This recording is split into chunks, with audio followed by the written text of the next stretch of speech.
এখন আমরা মহারানীর ঘোষণাপত্র 1857 খ্রিস্টাব্দ সম্পর্কে বিস্তারিত জেনে নেব।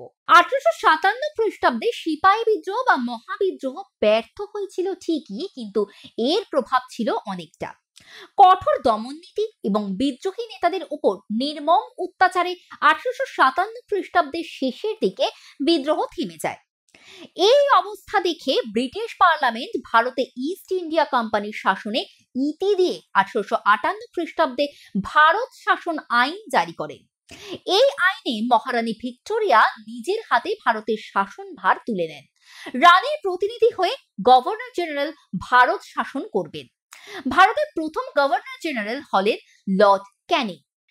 মহারানী ভিক্টোরিয়া 1858 খ্রিস্টাব্দে ভারতীয় শাসন ব্যবস্থায় নতুন নিয়ম চালু করেন।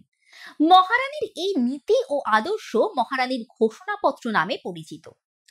ভারতীয়দের সামাজিক ও ধর্মীয় বিষয়ে ব্রিটিশ সরকার কোনো প্রকার হস্তক্ষেপ করবে না। সত্ত্ব বিলোপ নীতি প্রত্যাহার করা হয়। দেশীয় রাজারা দত্তক নিতে পারবেন।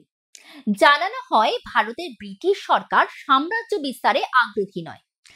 জাতি ধর্ম বর্ণ দেখে না, যোগ্যতা হিসাবে সকল ভারতীয়কে চাকরিতে নিয়োগ করবে সরকার।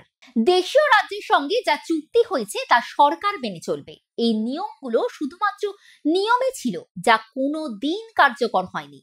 তাই ভারতীয়দের মধ্যে ক্ষোভ বাড়তেই থাকে।